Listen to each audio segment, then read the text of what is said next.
Good afternoon, everyone, and thank you for joining us here at our Tokyo College lecture series, the second one for today, in fact. So thank you for being with us. And today's topic is British thinking towards China. I'm very pleased to have with me today three distinguished experts on China and on UK-Chinese relations. And before I introduce them, just a brief word about today's flow. So we'll have three inputs. The first one will be around 30 minutes by Professor Tim Summers, then followed by two 15 minutes inputs. And then afterwards, we will have around 25-30 minutes time for open discussion. And those of you who have joined us before know that we are very happy to field questions from the audience, from you. So please make use of the function, the Q&A function of Zoom that you should see somewhere around here at the bottom of your screen. And you can just type in whatever you like, and we'll try to pick up as many as we can, and those that are speakers would be happy to answer. So while we're speaking and while we're listening, please feel free to add comments and questions. That said, now I would like to jump right in and start with our first speaker, Professor Tim Summers, who is a professor at the Chinese University of Hong Kong. And Tim Summers' teaching and research focuses on the international relations and political economy of contemporary China. His recent publications include two books, China's Hong Kong, The Politics of a Global City, which came out in 2019, and China's Regions in an Era of Globalization, published in 2018, as well as journal articles on the Belt and Road Initiative. He has also authored a number of policy research papers for Chatham House. And yeah, thank you for being with us, Professor Summers, and the floor is yours.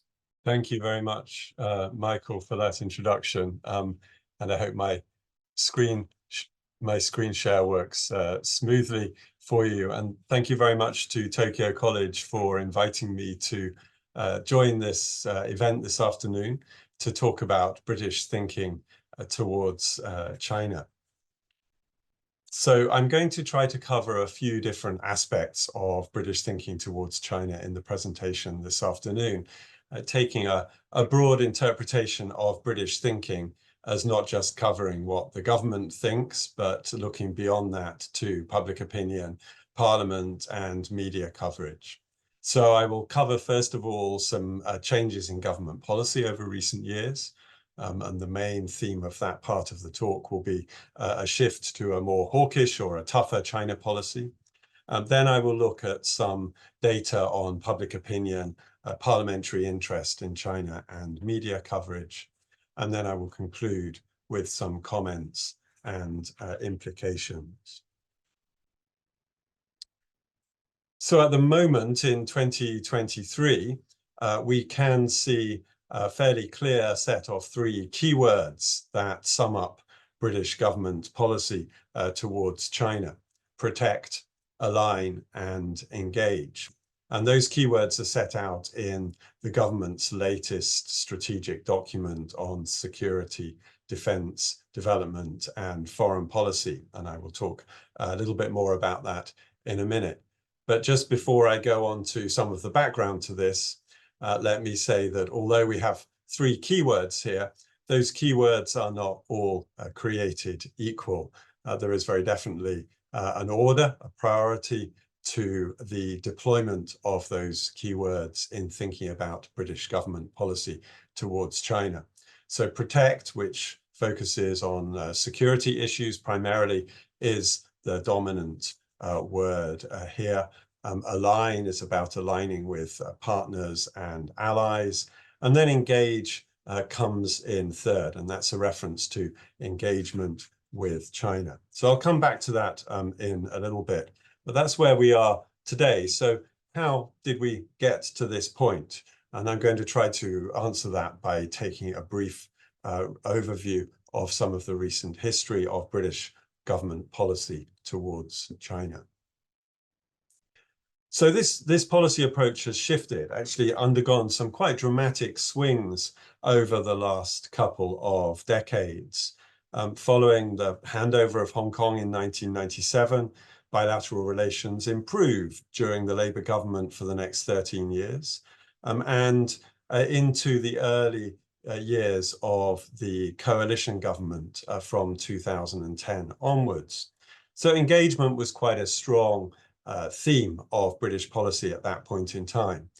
There was a brief freeze in high-level bilateral ties in 2012-2013 after the Prime Minister met the Dalai Lama, but then that gave way to an accelerated engagement leading up to the announcement of a comprehensive global strategic partnership for the 21st century. This was announced during the state visit in 2015 by Chinese President Xi Jinping. And this is what some people have called a golden era in UK-China relations. So in terms of engagement, cooperation, positive dynamics in the relationship, that state visit in October 2015 really marked the high point. The subsequent period in the UK was very much dominated by the run-up to the vote on whether the UK should leave the European Union in June 2016. And that Brexit vote, as audience members probably know, sparked a process of the UK leaving the European Union, something that took a number of years to complete. Now, after that Brexit vote, there was a lot of government rhetoric about building global Britain. And although many commentators have noted this global Britain phrase was rather vague in some of its content and aspirations, some of the initial rhetoric about global Britain was focused quite strongly on trade and economic ties. And China did feature a little bit in that period as a potential economic partner for the UK after Brexit. But over time, the broader use of global Britain turned to a more security focus. The wider geopolitical context shifted. There was a new American president, President Trump, and from 2017 onwards in particular, a hardening in US policy towards China. So that's one of the key factors, I think, that shapes and constrains British policy towards China. I should be clear, I'm not arguing that the UK slavishly follows Washington on China, but I think that the US policy is something that constrains, that limits the space for British policy to develop. British policymakers are always conscious and aware of where the US is and not wanting to get too far from the Americans. At the same time, we have a growing domestic political interest in China, again from around 2017, with new parliamentarians and new groups being formed in the UK, and particularly on the right wing of the Conservative Party, but also across the political spectrum, a growing number of people calling for a harsher or a tougher policy towards China. So we can characterize this in terms of a process of securitization of security issues and security analysis becoming more dominant across different policy areas. And that even applies to economic and trade and investment ties. Many of those ties that had been seen as positive, as bringing mutual benefit in a previous era, started to be talked about as potential security threats or security risks to the UK. I'm just going to comment a little bit more on the China policy after Brexit. I wrote a chapter about this in a book a couple of years ago.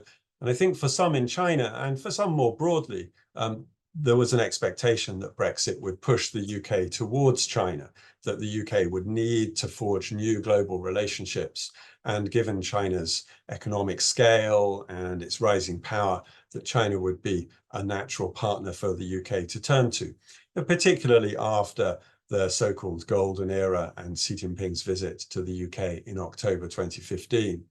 But while there was some initial post-Brexit emphasis on opportunities, some continuity with the golden era rhetoric, actually over time, particularly through 2018 through 2019, government policy statements started to shift. And the balance between seeing China as a threat and an opportunity changed. And discussion of risks, of threats, of challenges began to grow. So as we get into 2019, 2020, China policy became more contested, more voices growing in the UK calling for a critical approach to China. And perhaps also for a more strategic approach, and I'll come back to that question of strategy a little bit more in a minute. Well, then we have two key documents in 2021 and 2023, which really anchor the government's approach to China, but not just to China. So these are the integrated reviews of security, defense, development, and foreign policy, which in some senses can be seen as a consequence of Brexit, right? A desire to set out a strategic statement of the UK's global aspirations and global goals. I think it's worth noting actually the order of those terms, security and defense coming first before development and foreign policy. I think both of those integrated reviews in 2021 and 2023, have a strong security element going through them, especially the 2023 version. Now, when it comes to China, in the first integrated review in 2021, I think there's a little bit of balancing language here.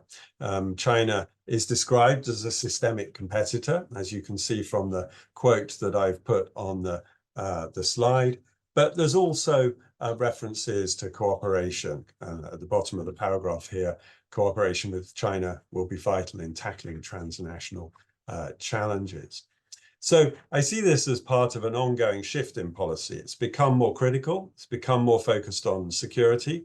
It's become a little bit more describing China as a competitor or as a challenge. But there's some broadly hedging language. There's some balancing language in this integrated review 2021. Well, the domestic political reaction and response to that was somewhat mixed. And for many of the politicians and lobbyists who have pushed the government on China policy, this integrated review 2021 didn't say enough. It wasn't strategic enough. It wasn't critical enough. And when the government refreshed its integrated review in 2023, we see, I think, quite a notable shift in language on China. Actually, in both documents, we see quite importantly an emphasis on the United States as a primary partner for the UK. And I think that also feeds through to the China policy in constraining the space within which the British government can set its own independent policy towards China. So, for example, in the 2023 version, the Prime Minister in his foreword talked very early on in that document about a Chinese desire to achieve a dominant role in global affairs. So an interpretation of China's goals as being seeking dominance.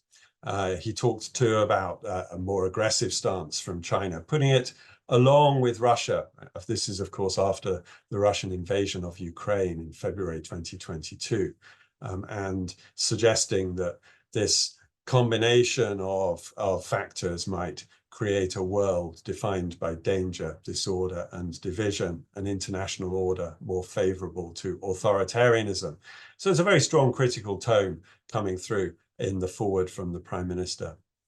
And then a little bit further on in that same foreword, he describes China as posing an epoch-defining challenge to the type of international order the UK wants to see, both in terms of security and values.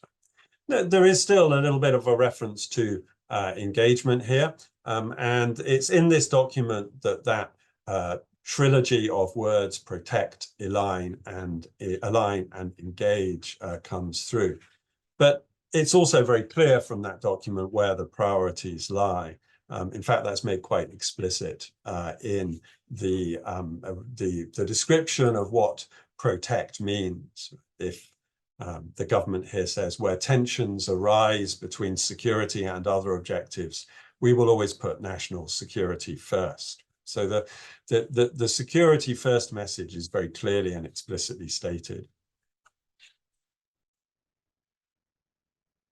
Why these changes, right? I think there are a number of factors, and I know I've mentioned the influence of the United States a couple of times already. I don't mean to suggest this is the only factor in the UK's shifting policy towards China. I think, first of all, there's a bit of a natural pendulum swing, a reaction to the golden era approach. British policy has struggled over this time to find some sort of sustainable strategic medium, some sort of approach which can be sustained over time. It's swung backwards and forwards. And I think partly what we've seen is a reaction to a swing to the golden era. There's definitely an element of response to developments in China, and particularly how those developments are perceived and understood in the UK.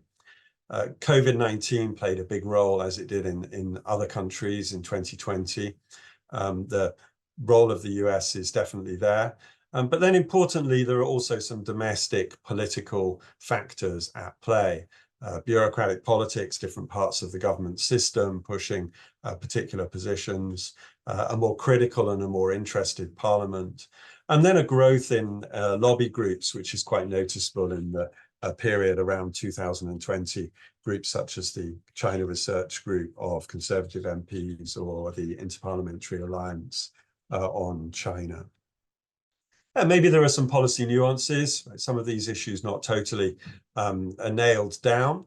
During the Conservative leadership election in the summer of 2022, there was quite a bit of discussion about whether the new Prime Minister, Rishi Sunak, or Liz Truss would declare China to be a threat to the UK in some formal sense.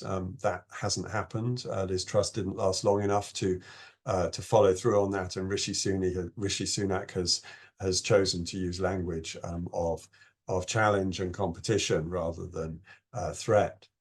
There was quite a bit of discussion around James Cleverly, the then Foreign Secretary's Mansion House speech earlier in the year, suggesting it put forward a little bit more of a nuanced approach. I mean, actually reading that speech is still pretty tough, and it fits very much with the protect first, align, and then engage principles set out in the integrated review. And then more recently, we have a new Foreign Secretary in the UK, David Cameron, and some discussion as to whether he would lead to a China policy that was more like the policy he saw when he was Prime Minister in 2015 when Xi Jinping visited the UK. I think actually, if we look at his interview with the BBC, again, we very clearly see protect, align, engage as the structuring concepts for policy towards China. So I don't see any significant or substantive change likely under David Cameron. Maybe we come back to that in questions and discussions later. And then there's a wide range of contested issues. There's growing skepticism from the government towards Chinese investments in technology companies. There's ongoing discussions about Hong Kong, on which the British government has now taken quite a strong position that's opposed to Beijing's approach to Hong Kong in political terms. The Xinjiang issue has been there, although less so in 2023 than in the last couple of years. There's discussion about possible Chinese interference in UK politics. There's a broader geopolitical context, particularly around Taiwan. And there's the securitization of economic ties, where security tends to come in as a factor that potentially trumps economic engagement. Worth looking at some data on that. I'm not going to talk a lot about the economic aspect, but perhaps we might come back to business thinking on China a little bit more in our discussion later, or maybe Alastair will comment on that. I mean, trade has continued to grow. Chinese investment has been more constrained over recent years due to policy changes. But these economic issues in terms of government policy have rather been squeezed by the security agenda. Still, the underlying economic dynamic is one where there ought to be opportunities for engagement and for collaboration with China to help improve prosperity and therefore economic security in the United Kingdom. I'm going to present a couple of brief bits of data on parliamentary interest, because it's very clear that from the last 5 years, parliamentary interest in China has grown quite substantially. I put on the slide here a note on methodology. This is something that's a little bit difficult, I think, to present simply through searches of parliamentary debates and discussions. There are lots of discussions about China which are categorized on things like critical national infrastructure. So this chart and the next chart, which gives you a little bit more detail on the same data, is based on simple keyword searches for debates in Parliament. So you can see that there's a big spike in 2019 and 2020, but if you look at the yellow line on this graph, actually searching for Hong Kong debates occupy a big part of that. And 2019 was the year where in Hong Kong we had the major social unrest, followed in 2020 by the imposition of a national security law. And that both of those events in Hong Kong and the Chinese government's response to them provoked significant interest from British parliamentarians. You can also see from this chart that the number of debates on Hong Kong has fallen off somewhat since then, although it's still at a much higher level than at any other point in the recent past. The previous peak was in 2014 during the Occupy Central movement in Hong Kong. You can see perhaps there's a little bit less of a dramatic rise and fall in debates which have China in the title. So this, I think, gives you an indication of the growing parliamentary interest in China over the last 5 years. What about public interest? So this is another, perhaps you might say, slightly crude tool, but the Google Trends tool searches in the UK for China. So people in the UK searching for China, and you can see a couple of spikes. The most noticeable one being in the first part of 2020, and that is the COVID-19 outbreak. So first of all, that first spike is in January, and the second one is in March. I'm going to very briefly run through some slides which present the results of some public opinion surveys in the UK, actually back in 2020, but this is because this is a project that I was involved in myself, so that's why I'm choosing it to present in this presentation.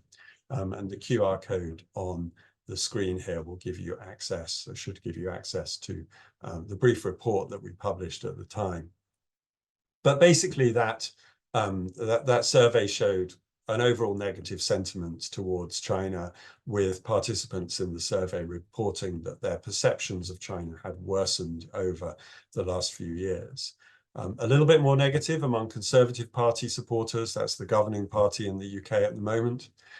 Very clear that COVID-19 heavily influenced perceptions of China in 2020. So, maybe there is some specific time element to that very strongly negative view. Some slightly negative views about trade with China, but more negative ones about Chinese investment in the UK. Negative views about things like Chinese military power, impact on the global environment, and influence on democracy. But interestingly, a perception that China may be slightly more important for the UK after Brexit. So I'll just very quickly show some charts from that. We can see the overall sentiment towards China very strongly negative. The word association, this was a good question to ask people, what's the first thing that comes to mind when you think of China? Well, in 2020, it was COVID-19, but if we remove COVID-19 from that word cloud, you can see quite a lot of references to things like human rights, Uyghurs, communism, but also some potentially positive things like food, the prominent position in the middle there. That's always good to see. Has your view of China got better or worse? Respondents reporting worsening views of China, caution about working with China on 5G. This is really related to the Huawei 5G issue. Now, Huawei had developed to a point where it was one of the strongest, if not the strongest, global company in providing 5G infrastructure. The UK for a long time had positively engaged with Huawei as an investor in the UK. But this became more controversial in the late 2010s. Domestic political pressure from some parliamentarians, a lot of pressure from the United States. And eventually in 2020, the British government changed its policy towards Huawei and started a process of removing Huawei from the 5G network. Views by voting preference, you can see a little bit of a worse perception of China among Conservative Party voters. Actually, this does not map precisely onto members of Parliament's perspective. So Liberal Democrats might look as if they're slightly more positive about China, but Liberal Democrats don't have a big representation in Parliament, but they do have quite a number of very vocally critical members of Parliament. So there's not necessarily a precise correlation between the voters we got in our survey and the parliamentary voices. And Leave supporters, those who supported Brexit, tending to be slightly more negative to China. And that could possibly be explained by other factors, such as Leave voters being a little bit less globalist, a little bit less international, perhaps, in some cases at least. So this may not be a direct causal relationship. And this is the data suggesting the UK's relations with China may be slightly more important after Brexit, though free trade agreements with the EU, US, and India were seen as more important than one with China. COVID-19 definitely seen as worsening China's international reputation. In terms of foreign policy priorities for the UK, not a very strong message here. I think you do have human rights and democracy high up, but also cooperation on global issues. In terms of partnership, the EU, interestingly, and then the US coming out well ahead of China and Russia. And then we had some quite good data on knowledge of China. So how much do you know about China, right? This is a fairly sort of balanced set of responses. But interestingly, 102 out of 1,500 respondents had visited China, so 7%, very, very clear minority, but perhaps surprising that it's that number actually. And then where do people get their information about China from?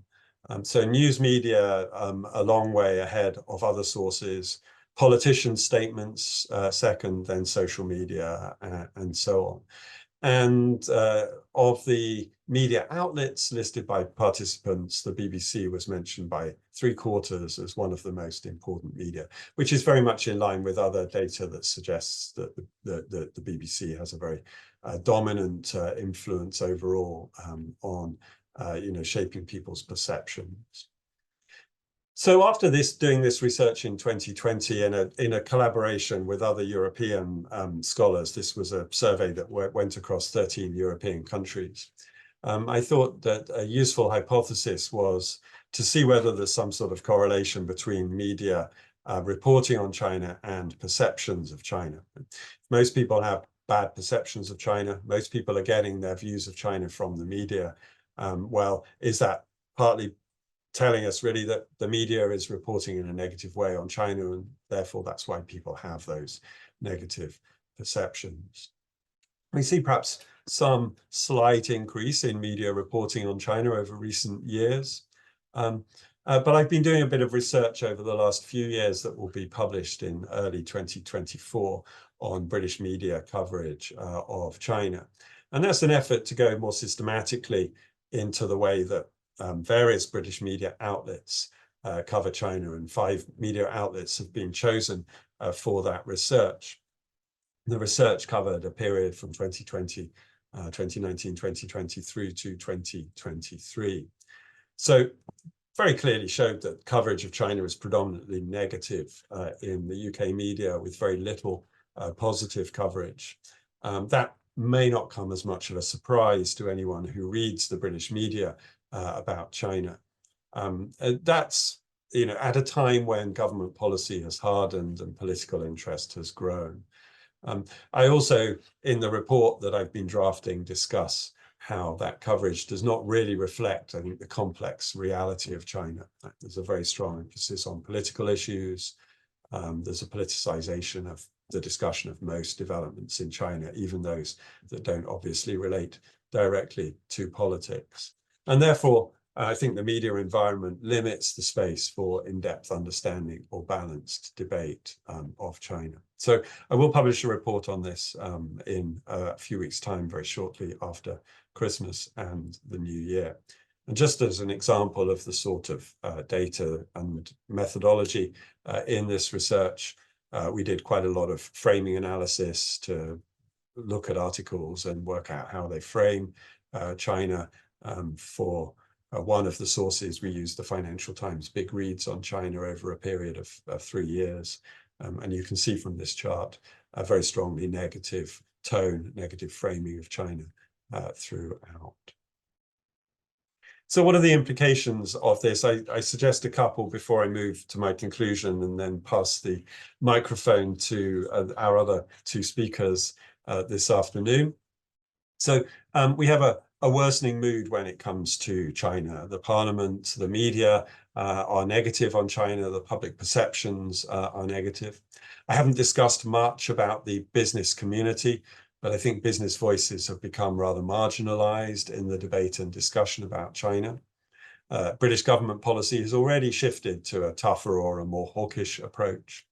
And the broader context, in particular from the United States, is such that I think we can expect no real strategic change from Washington, no change in that sort of external environment within which British policy is being conducted. So I think, therefore, that political pressure will remain in the UK for a further toughening of policy towards China. If policy is going to shift further, it's going to shift in a more hawkish direction. A second implication is we've seen narrowing engagement with China over recent years. That's partly the result of COVID limiting opportunities for people to travel backwards and forwards. But I think it's also a consequence of the growing securitization of ties with China. Academics are now much more under scrutiny in their dealings with China, even as academic collaboration with Chinese institutions has grown quite substantially. So engagement has narrowed. I think understanding of China remains weak. This is not just my view, but one that's expressed by a number of people who followed the China-UK debate over recent years. There's a very small community of China researchers in the UK, and many of the lobbying groups that have been set up have probably outsized influence on the production of knowledge and on the policy debate in the UK. And I think all this taken together means there's limited space for alternative approaches to China to be explored. There's limited space for looking and thinking about opportunities that might come from China's rise. Now, and this is a very stark contrast with the approach to China 10 or 15 years ago, when there was definitely a strong narrative of opportunity and potential benefit from engaging with China. So in conclusion, right, we have a tougher China policy in the UK. The government's already shifted its approach. And I think politics and security are definitely in command. In terms of the broader context, we have a skeptical parliament, a public with generally negative views, and a media that has a very dominantly negative portrayal of China. But is this fair? Is this accurate? Right? I think myself, having been in China for a long period of time now, I don't think it's a very reflective of the realities of China. That's perhaps another longer discussion that we need to have separately.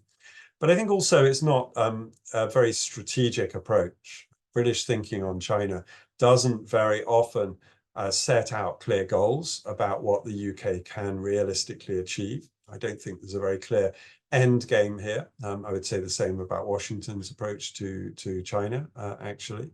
And not a very a strong sense of reflection on how current policy approaches might actually work through into outcomes. What might be the result of the UK doing what it's doing in relation to China.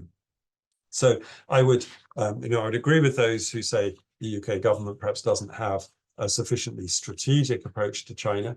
I might, though, disagree with some of those in what I think that strategic approach should look like.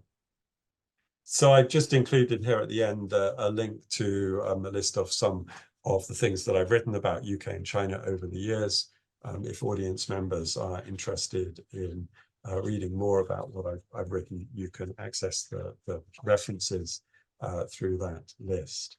So I think that just about finishes my 30 minutes. Michael, I hope that timekeeping is okay for you. And now I will pass the microphone back to our moderator. Wonderful. Thank you so much, Tim. You're perfectly on time. And yeah, thank you so much for this great overview over recent trends, both in the British governmental policy towards China and in the public opinion towards China. And I'd like to move right on, given the time that we have, to the next perspective on this topic by Alastair Morgan. Alastair Morgan is currently, and for already some time, an Ushioda fellow here at Tokyo College. So he's a resident here with us. But before that, he is looking back on a long career in the British diplomatic service. And I'm not going to mention everything that he's been, all his posts, but he, for example, was a British ambassador to the Democratic People's Republic of Korea from 2015 to 2018. Before that, he was in Guangzhou as a consul general from 2010 to 2014. As well as a commercial counselor and director of trade and investment for China in the British Embassy in Beijing from 2007 to 2010. He already had diplomatic postings. He also had diplomatic postings in the British Embassy in Tokyo, where he also worked on loan to the Japanese Ministry of International Trade and Industry, and also as a lecturer at Gakushuin University. Thank you so much for being with us. And yeah, the floor is yours. Mikhail, thank you very much. And thanks very much, Tim, for your presentation. And we agreed that we would try not to duplicate each other.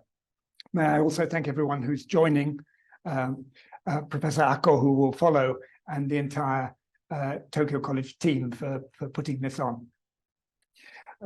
I should say, although I think Mikhail has made it clear that I'm no longer a serving official, we used as the poster for this event a picture of the British Embassy in Beijing. I worked there for a long time, but I no longer have any connection of a professional kind, so my views are my own.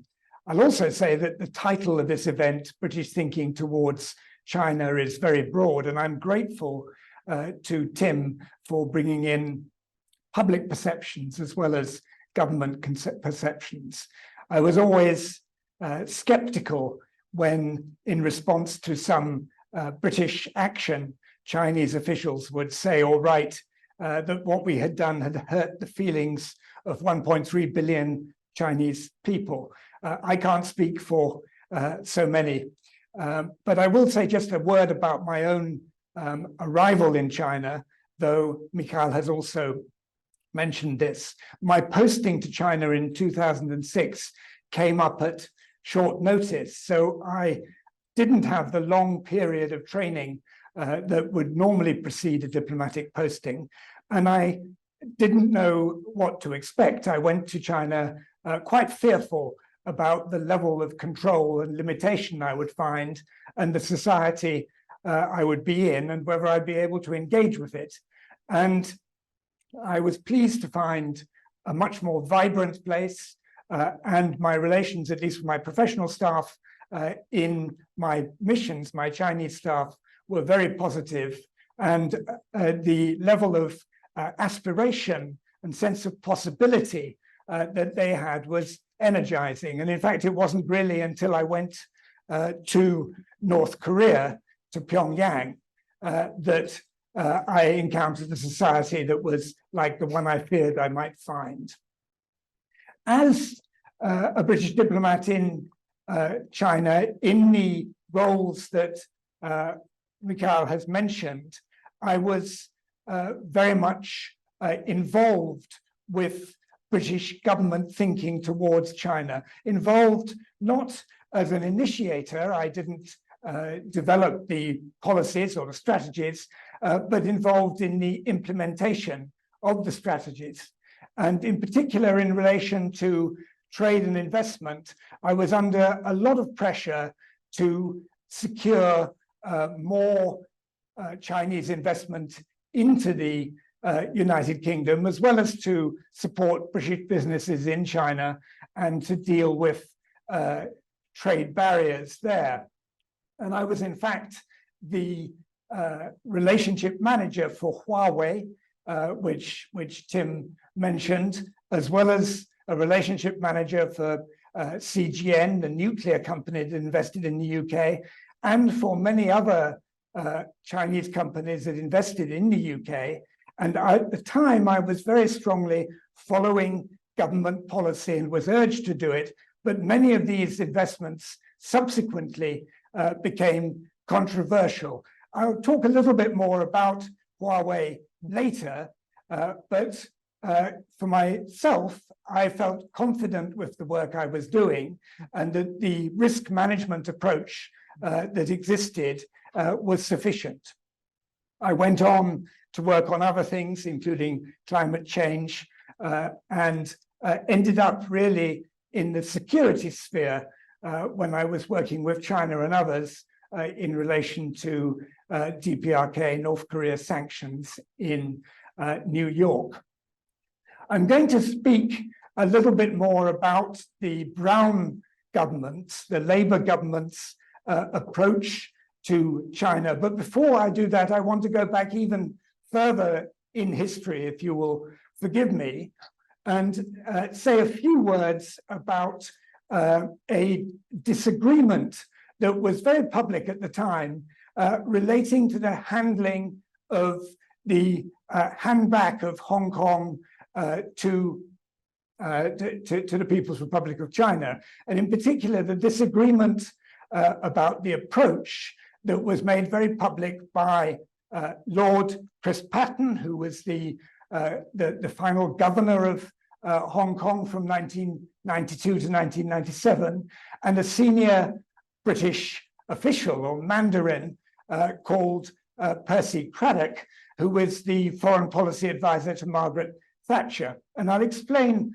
why I mention this after I've done so. And the disagreement was fundamentally about the decision by Chris Patten, with the backing of the British government, to change the electoral system to give more democracy, more direct voting to Hong Kong people. This change was objected to by the PRC, and it didn't survive the transition of Hong Kong to the PRC. Percy Craddock summarizes Patten's thinking about this, drawing on things Patten had written himself, as saying that Patten thought that cooperation with China on other than British terms would have been dishonorable. And he also refers to views that Patten expressed later and sees these as an expression of the repugnance to the Chinese internal system and its apparent immunity to criticism that this may inspire in many countries. And the response to this from Craddock was that, far from being shameful, agreement with China was the only way of protecting Hong Kong's future, and that we live in a world where we have to work with China and with other major states, whatever views we may hold about their political systems. I cite this because it's not a dispute between people supporting trade and investment against security issues. Craddock was from the security side of the Foreign Office, but a disagreement about how to handle a rising power and the limits of power exercised that the British government could exercise. And I think those questions resurface. And if we come to discussion, we can look a bit at them later. In terms of the approach of the Brown government to China, I mention this really for a number of reasons. Firstly, the Brown government in 2009 published a framework agreement for engagement. And there was a lot of continuity between this strategic document and the strategy approach, or the approach followed by the Cameron coalition government.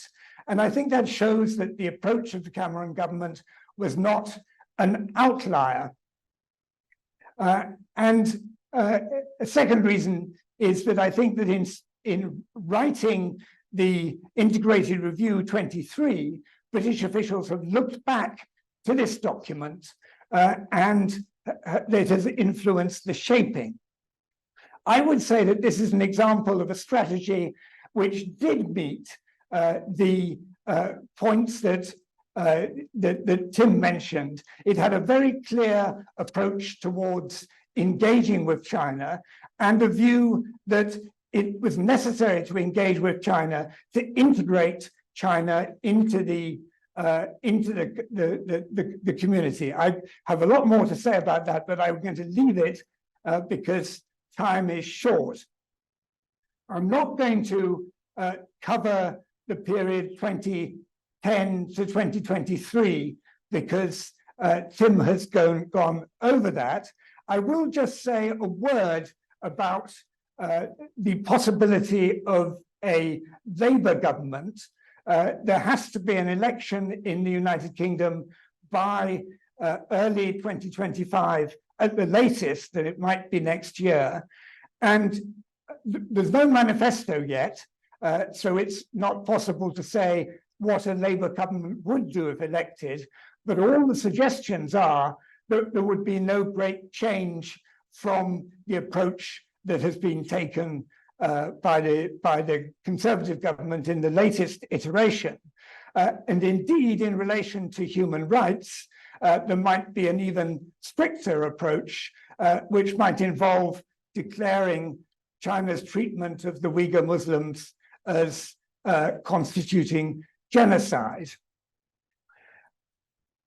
I'm going to finish by running through very quickly a series of issues which I think we could come back and discuss further. And the first is about the influence of US policy. And this is something Tim has already mentioned.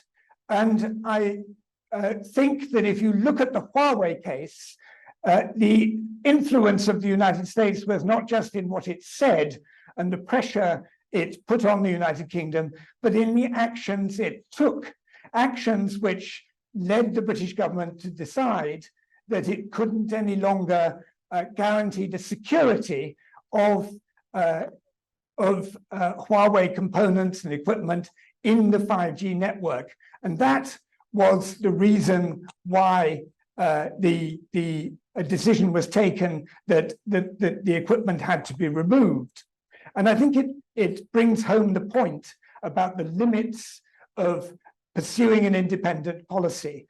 The UK wants to be close to the United States, has very close interests with the United States, but they're not perfectly aligned, but it's difficult for the UK to go in a different way. Second point I want to mention, but we can come back to it, is Taiwan, where the UK does not have exactly the same relationship with Taiwan as the United States. It does not have an equivalent of the Taiwan Relations Act. It has no defense relationship. It doesn't supply defense equipment. And this affects the approach that the UK takes towards Taiwan, about which I'd like us to come back and say a bit more. I want to mention the importance to the United Kingdom of the United Nations Conference on Law of the Sea and the rules in the law of the sea for how you determine the extent of your maritime possessions, your maritime zones. And this is something that, for a maritime power like the United Kingdom, is of much wider reach than just the South China and East China Seas.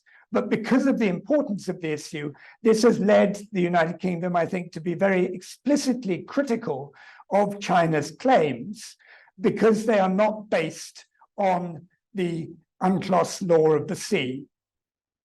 I wanted to mention the introduction of the National Security and Investment Act 2021 and the measures there to give more control to vet investments so that if they were found to be contrary to national security, action could be taken to block them or require remedies.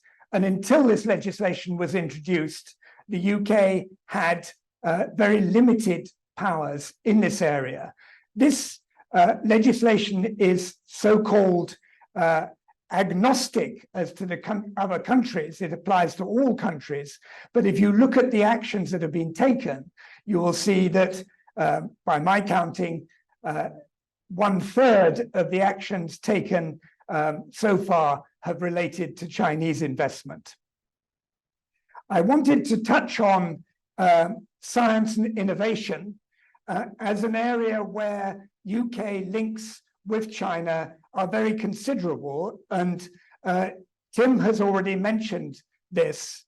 The UK's science space is unusual in the extent of international collaboration that the UK has. Something like 61.5% of scientific papers published by the UK are co-authored with international scientists. In 1990, around 100 papers were co-authored with Chinese scientists. Between 2019 and 2022, that number had risen to 86,000. So you can see an exponential increase in those linkages, and this creates risks which needs to be managed as well as being an opportunity. Similar risks relate in terms of Chinese students in the UK, where 59% of full-time students in postgraduate education in the UK are from overseas.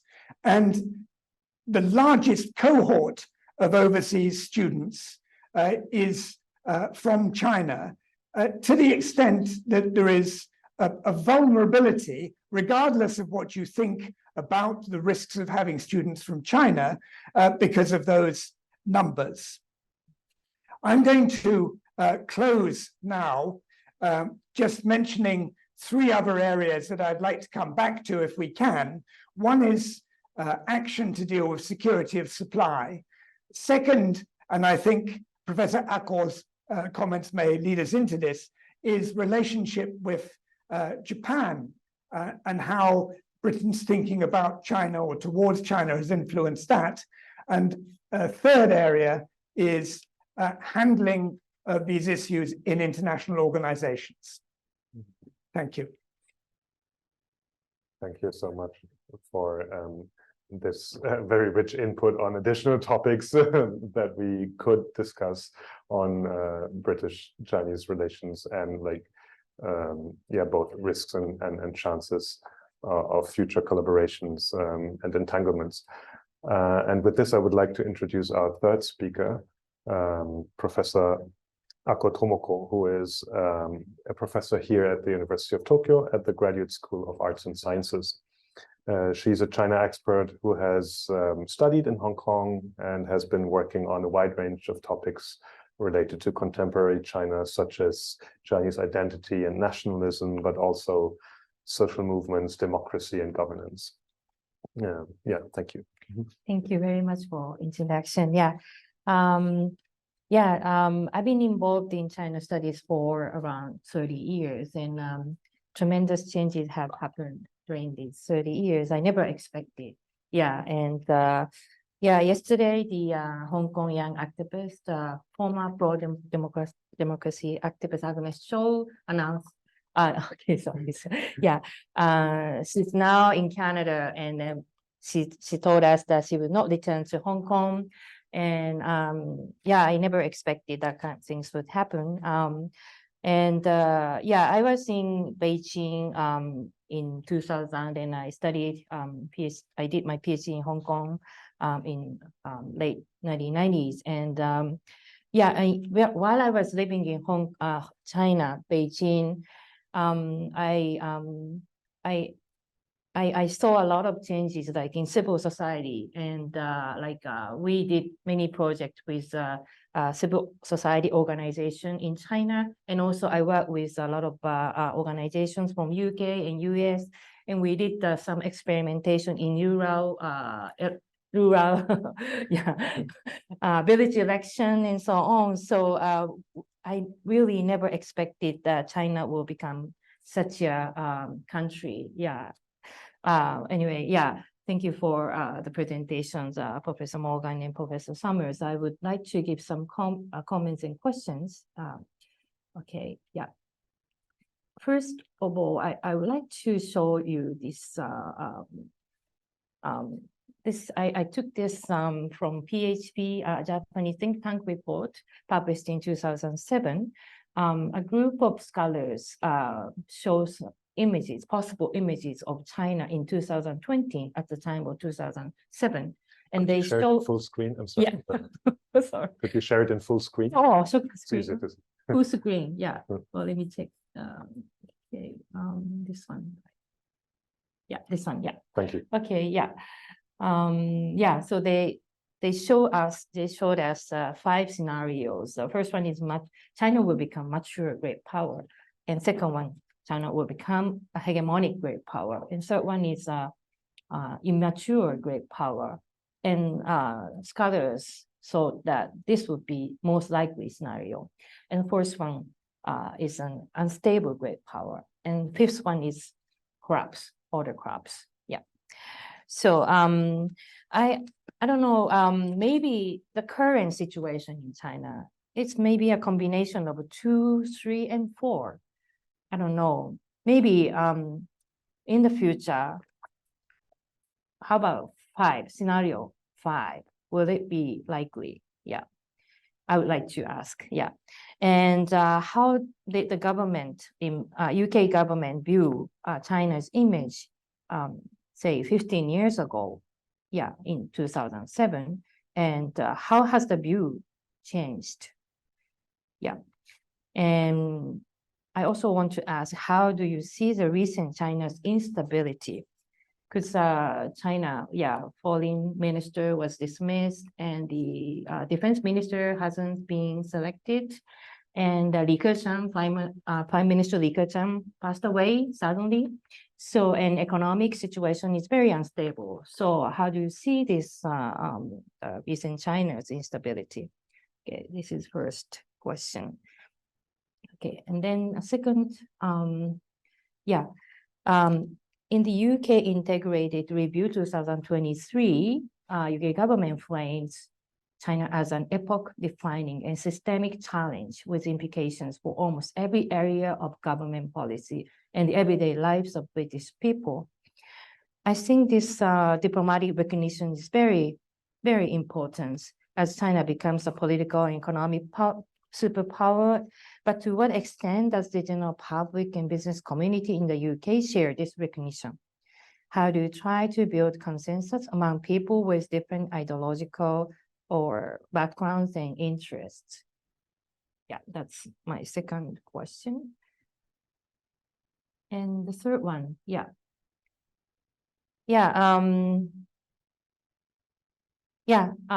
everyone say, golden era is over. And diplomatic policy has been changing from engagement to decoupling. Western countries, including Japan, which have benefited from the golden era, have not looked at the substance of Chinese economic growth. Companies have made profits by leveraging Chinese technology and labor and building a supply chain that emphasizes economic efficiency. How has the UK government continued to communicate with civil society organizations on, for example, labor rights and environmental issues? And what kind of changes have been happening in the way that Chinese UK government communicate with civil society? Okay, and next one, about Okay, and yeah, so now question about human rights due diligence. Now, European Parliament adopted the draft text of the Corporate Sustainability Due Diligence Directive, and the UK also enacted the Modern Slavery Act in the year 2015. Will these regulations regarding human rights continue to be strengthened? Okay. And yeah, another one, yeah, is also related to this human rights and due diligence. Yeah. I think economic security, yeah, many countries have been talking about economic security nowadays, and including Japan. And economic security has both a protectionist aspect related to national security and an aspect of human rights protection from global perspective. And sometimes these two conflict. Then how does Britain's foreign policy respond to these conflicting aspects? Okay. And next one. Yeah. Sorry, many questions. Maybe I still have time. Yeah. Okay. Yeah. Okay. Yeah. And Professor Summers and Morgan, I think both of them talked about the shortage of China experts. Yeah. And yeah.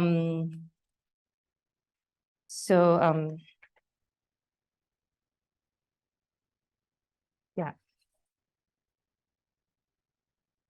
Yeah, I think we need more experts in China studies and diplomacy and everything. But I think in Japan too, we have shortage of these China experts, and majority of students in China studies are from China.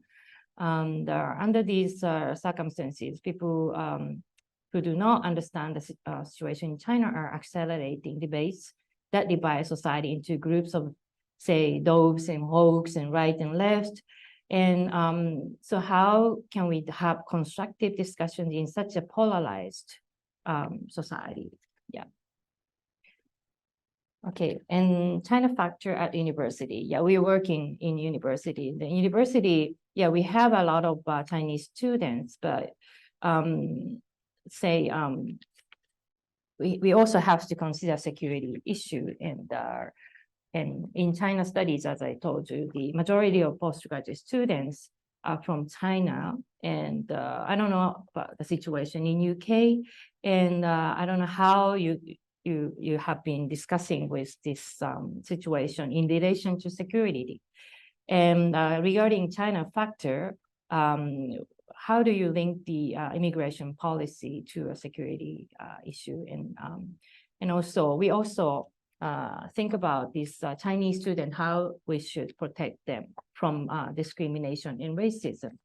And yeah, and particularly, it's been said that foreign police stations, so-called foreign police stations, are set up by some agencies from China. So how we could cope with these problems?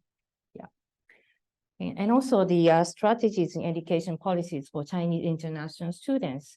I think students are very important for us to have a kind of mutual understanding, and we can influence Chinese students in very good ways. So I don't know how you are trying to build strategies in education policies. Yeah. Okay, and diaspora community. I think UK has been receiving many people from Hong Kong. Will the Hong Kong diaspora community eventually become an influence on British society as voters? And will the UK's China policy with this population be different from that of other countries? And I think, yeah, two more questions and comments. Yeah, next one is about Taiwan contingency. Yeah, as Professor Morgan also discussed, I think US and UK has been in different position towards the Taiwan contingency. The Japan, yeah, we have to think about this, think about building a desirable Asian order. and Japan-China relations. So we have been analyzing the Japan's power and resources. We have to analyze the force and economic power, and also we have to think of this, ability to win the trust of others. But it's really difficult to build trust with China. Yeah, and because of this dictatorship. At the top of great power like Russia and China, we've been very difficult to have good trust. So and in Japan, we also doesn't have law similar to the Taiwan Relations Act like US has. And but we are trying to increase defense spending and strengthen its preparedness. So how do you see this trend from the UK perspective? Okay, this is the last one, I think. I think this is the last one. Yeah, last one is about bloc economy and possible new Cold War. Although there are concerns that the formation of a bloc economy through excessive protectionism will give rise to a new Cold War structure, we must never create a world order centered on countries with authoritarian regimes such as China and Russia. So how should we balance it? What about coordination among allies? Yeah. Okay, thank you. This is the end of my session. Thank you. Thank you so much, Professor Ako, for your comments and inputs. And if anything, I think we can see, like, through all of the three perspectives that we just heard, like how not just how complex Sino-UK relations are, but like how many different topics and issues are indeed at stake when we try to tease out the details of that. And of course, we can't answer, you can't even come close to answering all of these questions. But first, I wanted to give both Professor Summers and Professor Morgan an opportunity to briefly respond to one or two of those issues that were raised by Professor Ako, before we then move on to like some of the answering some of the questions that we might receive from the audience. And I just wanted to remind everyone in the audience that you can use the Q&A function if you want to ask a question to our panelists today. And that said, Professor Summers, would you like to respond to some of the issues raised by Professor Ako?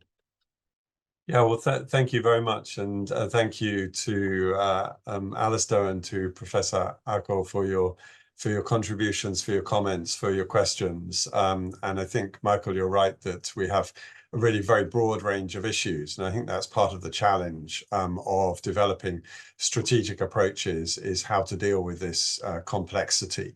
And there are, I mean, I think one thing that James cleverly did say, in my view, quite sensibly earlier in the year, is it's very difficult, or we shouldn't reduce our relationship or our approach to one single word or one single concept, because if we do, we miss the complexity. And when I look at China itself, I'm also keen to highlight that complexity. I mean, actually, that richness, the dynamism and the vibrancy that is there, that Alastair referred to in his comments from his time in China 15, 16 years ago, but I think is also very much there now. Alongside, I realize plenty of concerns about authoritarian features of China's governing system, but this is not something simple and straightforward. I think, again, we can't reduce these things to one word. And look at the political science literature on China, right? Authoritarianism itself doesn't really seem to do the job in describing China's politics and governance. And the scholars who write in this area spend a lot of their time adding adjectives to authoritarianism, like fragmented or decentralized or populist and so on, right? So I think there's a lot more to China's politics, actually, than some of the notions that have dominated our perceptions of China over recent years. And actually, that's one of the things I comment on in my ongoing research project into media coverage of China, the tendency for one or two keywords to dominate a lot of that coverage, and then we miss the complexity and the dynamism of China. So let me sort of, on the basis of that thought, move first perhaps to the question about universities and academic collaboration that Professor Ako raised. And there are some good pieces of research out there with numbers, and Alastair had some numbers in his presentation. There are significant bodies of Chinese students at both postgraduate and undergraduate level in the UK, more so in the taught postgraduate, the master's programs. And that, I mean, to be frank, is a consequence of the way that our university system has developed. Those programs are fee-paying programs. They subsidize other activities of the universities. And when you do that, you get people applying who have the money and the interest in studying in the UK. And there's a huge amount of wealth being generated in China. The middle class is very, very substantial. It's a society and culture which values education. So it's hardly surprising that we have very, very substantial numbers of Chinese students wanting to study in the UK. And this, for a long time was seen as a very good thing. Right? This is an opportunity to engage. Actually, if you want to think about soft power, it's an opportunity for the UK to shape the way that people think, to demonstrate the attractiveness of its political system, its society, its culture. I don't know whether I can talk about British food without people getting, too amused, right? But even, other aspects of the UK, and we can perhaps see this and have seen this for a long time as an opportunity for the UK to benefit from students coming to study. And I think that the debate has just taken a very sharp, almost 180-degree turn over recent years, where now when Chinese students are mentioned in numbers in the UK, it's in the context of this securitization. It's in the context of this security agenda that this is somehow a risk, or it's a dependency that we need to be concerned about, right? I think we need to look for a way of bridging some of these perspectives to acknowledge both the benefits and possibly the challenges that exist there. I think the other thing we need to acknowledge is that China is becoming, I think this is the phrase used by the first report by Joe Johnston and his co-authors, right? China's becoming a higher education superpower. And the number of people, the amount of money spent on research and development, the amount of innovation coming out of China. And a lot of that doesn't get through, I think, to at least the general public discussions in the UK. Right? There's still this perception that Chinese companies got where they were through breaking the rules, through stealing technology and so on. There's I think, a failure to acknowledge and realize the genuine innovation and strengths and dynamisms in China's corporate sector. And to be sure, there are political challenges, there are economic challenges at the moment in China, as there are right, in the UK and many other economies. Right, the global economy is not in such a great place. So I think if the UK really wants to engage with what is going on in terms of cutting edge research of some of the best, most motivated students coming out of different parts of the world, we need to continue to engage with China. That doesn't stop diversification, and actually just in terms of the numbers, there has been some diversification over recent years. So student numbers from India, from Nigeria have risen, while student numbers from China have remained flat, or in some cases declined slightly over the last few years. So this could be considered to be prudent diversification by UK institutions. So that's one question. I perhaps will address one other question because I'm conscious I've talked too much. But the first question about how the UK or how the British government sees China, right, I think is quite well answered by comparing the 2009 policy document that Alastair talked about, which I think sees China really still as a rising power, right? It's one that's in the process of becoming something else. And that something else is something that the UK might be able to shape, perhaps, by engaging, but certainly can benefit from in economic terms, if nothing else. And then I think if we look at the Integrated Review 2023, it describes China as a global actor and as a risen power, effectively, as a major presence in every global issue, whether it's climate, the economy, science and technology, global health, and so on. And it says, decisions taken by China have the potential to have profound impact on our lives at home. So China's already moved from being something emerging, something changing, to something that's arrived, a country that is a major power, which is and has the potential to have an impact in lots of different ways. And that sort of fundamental shift in China, right, in China's strength, in China's influence, I think is, you know, an underlying factor behind much of this policy debate and policy concern in the UK and elsewhere.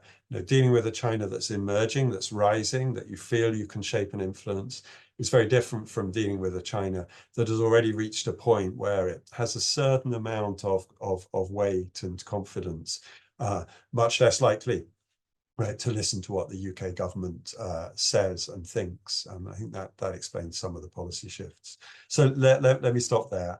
Thank you.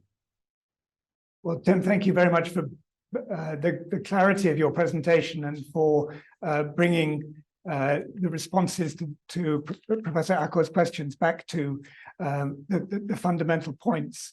I won't repeat what you've said about students in terms of changes between the 2009 document and now. I agree that there are changes in China, and in general, I think in terms of the securitization that you mentioned in relation to 2023, I think there are some very, very significant concerns that have emerged genuinely in relation to Chinese action in 2020 onwards, but also that to some extent the issues that we're facing now are issues that we invited in the actions we took earlier. So if you look at the 2009 strategy, it's engaged with China, but it wants China to have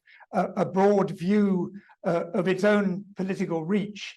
And it talks about increasing China's influence in international organizations, giving them, that's both in terms of financial contributions and stake, but in terms of roles.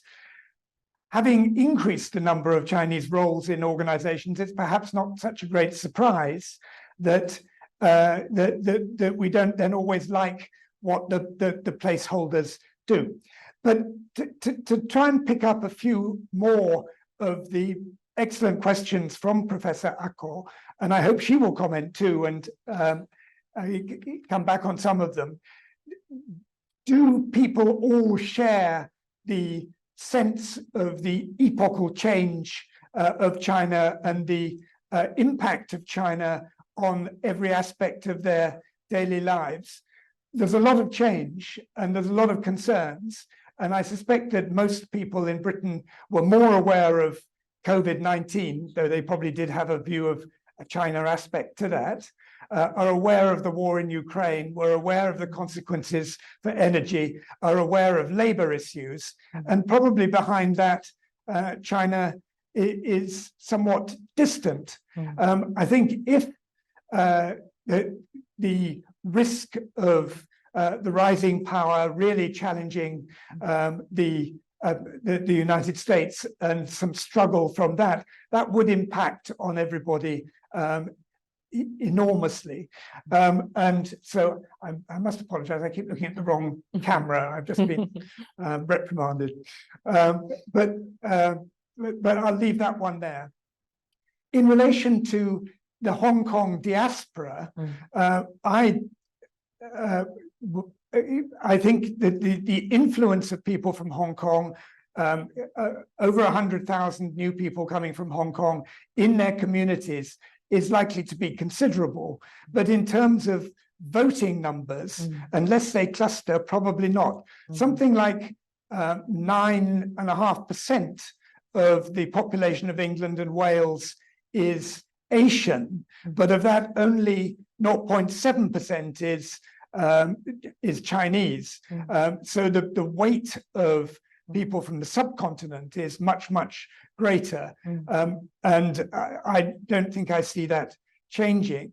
In relation to human rights and NGOs, just in a word, I think the NGOs are very, very active in terms of labor issues and sourcing of product from Xinjiang, for instance. And I think that has an influence on British policymakers. Whether you will have new legislation in that area, I don't know. In relation to Taiwan, I stressed the if you like, the legal difference with no defense relationship. But obviously, there's a lot of common ground between the United States and the United Kingdom and Japan in relation to Taiwan. Very strong British support for democracy in Taiwan and respect for that. A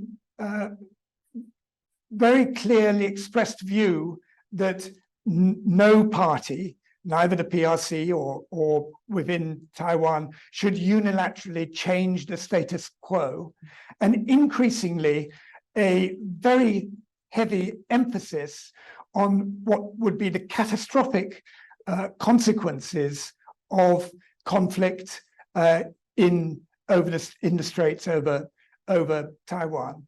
And I think that's both a reflection of a genuine concern and the impact on the UK and others, but also intended as a form of deterrence, because certainly I believe the UK would expect the PRC to recognize this. And I think that is what is emphasized when the United Kingdom speaks. Obviously, the fact that the UK has deployed naval assets to the Indo-Pacific and shown their interoperability is an indication of defense capability. But when, for instance, the carrier strike group was sent to the Asia-Pacific, in explaining the mission, it was made clear that it was not aimed at China. I don't know, Tim, if you want to come back on that, or Professor Acko wants to come in on that. I would happily comment on some of the other points, but I'll stop. Okay, we only have 8 minutes left, so perhaps if you would have like a short response to that. Yeah.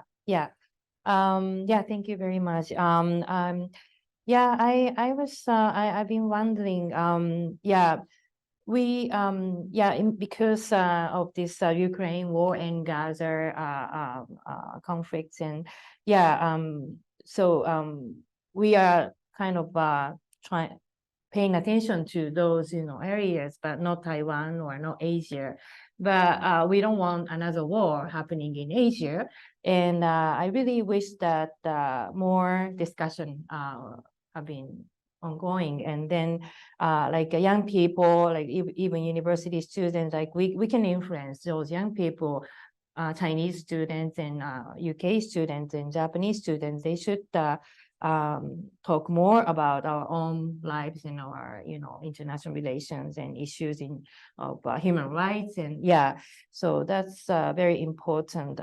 But I often think that how we could promote those good discussions, because you said that for ordinary UK citizens are issues in Asia are pretty distant.